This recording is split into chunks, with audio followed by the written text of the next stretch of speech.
Hewan ini sering kita lihat. Mungkin dari kita ada yang kurang suka dengan keberadaannya. Ada juga yang pernah nggak sengaja megang ee-nya. Atau bahkan ada yang pernah ketiban saat sedang membuka pintu. Dan menurutmu, cicak itu sekutu manusia atau apa?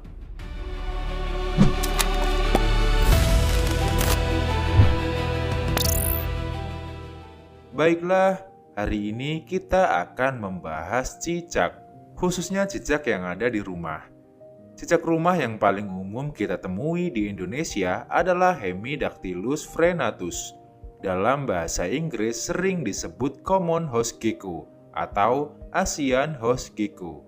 Ia termasuk dalam kelompok reptil, tepatnya Ursus squamata, satu kelompok dengan kadal dan juga ular. Meski sering dianggap hewan biasa saja, cicak sebenarnya adalah salah satu reptil paling sukses dalam beradaptasi dengan lingkungan manusia.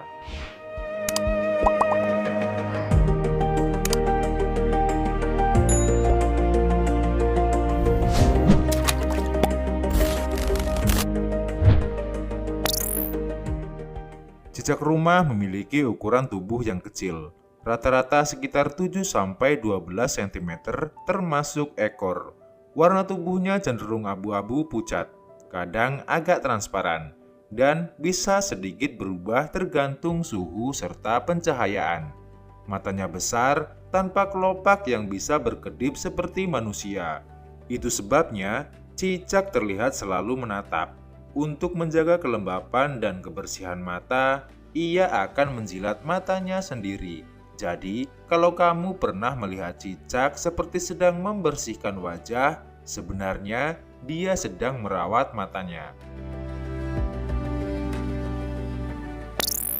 Salah satu kemampuan paling luar biasa dari cicak adalah kemampuannya menempel di dinding, bahkan di langit-langit. Banyak orang mengira kakinya lengket seperti lem, padahal bukan. Di bawah jari-jarinya terdapat struktur mikroskopis berupa jutaan rambut halus yang disebut zide. Struktur ini memungkinkan terjadinya gaya tarik-menarik molekuler yang disebut gaya van der Waals. Dengan mekanisme fisika ini, cicak bisa menempel kuat tanpa perlu cairan perekat apapun. Ini bukan sihir, ini nyata. Dan kemampuan ini sudah banyak diteliti untuk menginspirasi teknologi perekat modern. Sekarang kita masuk ke pertanyaan penting. Cicak itu sekutu manusia atau bukan? Secara ekologis, cicak jelas lebih banyak memberi manfaat dibandingkan merugikan. Makanan utamanya adalah serangga kecil seperti nyamuk, lalat, dan juga semut. Artinya, kehadiran cicak di rumah secara tidak langsung membantu mengendalikan populasi serangga, termasuk serangga yang berpotensi membawa penyakit.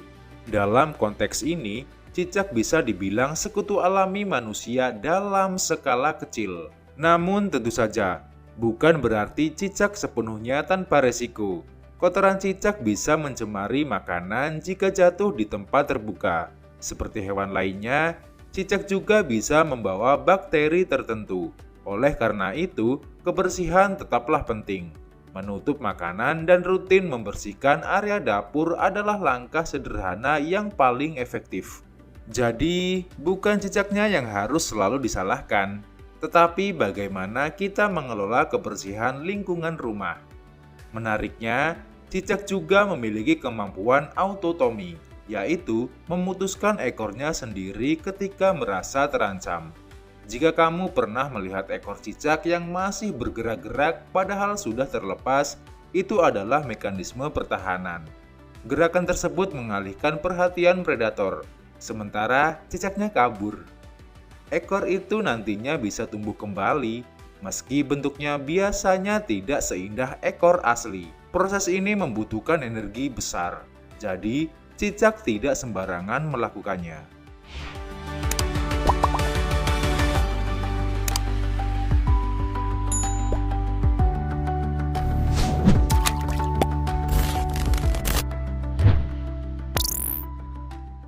Cicak rumah adalah hewan nokturnal, artinya aktif di malam hari. Itu sebabnya kita sering melihatnya mendekati lampu, bukan karena dia suka cahaya, tetapi karena cahaya menarik bagi serangga, dan serangga adalah makanannya. Jadi, kalau ada lampu menyala dan banyak nyamuk berkumpul, kemungkinan besar cicak akan ikut nongkrong di situ.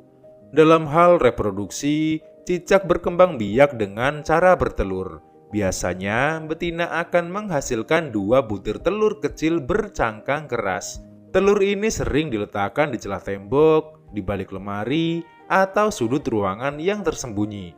Dalam beberapa minggu, telur akan menetas menjadi cicak kecil yang bentuknya sudah menyerupai versi mini dari induknya. Tidak ada fase metamorfosis seperti pada serangga. Dari kecil hingga dewasa, bentuk dasarnya masih sama, hanya ukurannya yang bertambah besar. Secara global, Hemidactylus frenatus termasuk spesies yang sangat adaptif. Ia bukan hanya ditemukan di Asia Tenggara, tetapi juga sudah menyebar ke berbagai wilayah tropis dan subtropis di dunia. Seringkali mengikuti jalur perdagangan manusia. Adaptasi terhadap lingkungan perkotaan menjadikannya spesies yang sulit disingkirkan sepenuhnya.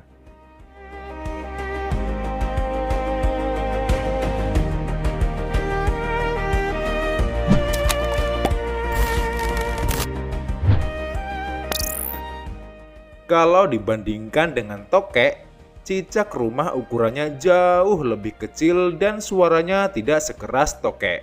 Tokek dari genus Gecko memiliki tubuh lebih besar dan suara khas yang keras. Sementara cicak rumah biasanya hanya mengeluarkan suara pelan seperti suara ini digunakan untuk komunikasi, terutama saat mempertahankan wilayah atau menarik pasangan. Sekarang, mari kita luruskan beberapa mitos. Ada anggapan bahwa cicak bisa sengaja menjatuhkan diri ke manusia. Secara ilmiah, itu tidak benar. Cicak tidak punya niat atau strategi untuk menyerang manusia. Kalau sampai jatuh ke kepala atau badan kita, itu murni karena kehilangan pijakan atau terganggu. Kita hanya kebetulan berada di bawahnya. Ada juga mitos yang mengaitkan cicak dengan pertanda tertentu. Dari sudut pandang biologi, cicak hanyalah reptil kecil yang mencari makan dan bertahan hidup, tidak lebih dan juga tidak kurang. Kalau kita melihat dari sudut pandang ekologi rumah tangga, cicak sebenarnya adalah indikator adanya serangga. Jika populasi cicak banyak, bisa jadi sumber makanan mereka juga banyak. Artinya, mungkin ada kondisi yang mendukung berkembangnya serangga, seperti sisa makanan terbuka, genangan air, atau ventilasi yang kurang baik. Jadi, daripada fokus membasmi cicaknya, seringkali lebih efektif memperbaiki manajemen kebersihan dan sirkulasi rumah. Di sisi lain, tidak semua orang nyaman dengan keberadaan cicak. Itu hal wajar. Setiap orang punya preferensi masing-masing terhadap hewan tertentu. Namun, memahami peran dan biologinya membantu kita bersikap lebih rasional. Tidak sekedar jijik atau takut tanpa alasan ilmiah. Nah, jadi kesimpulannya cicak rumah bukanlah musuh manusia. Ia adalah reptil kecil yang beradaptasi luar biasa terhadap lingkungan kita.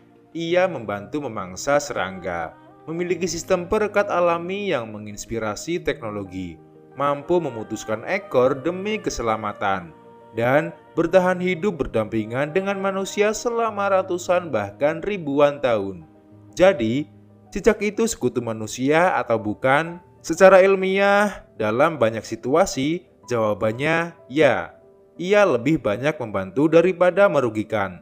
Tinggal bagaimana kita menjaga kebersihan dan keseimbangan di rumah. Karena terkadang, makhluk yang paling sering kita abaikan justru punya peran penting dalam ekosistem kecil tempat kita tinggal.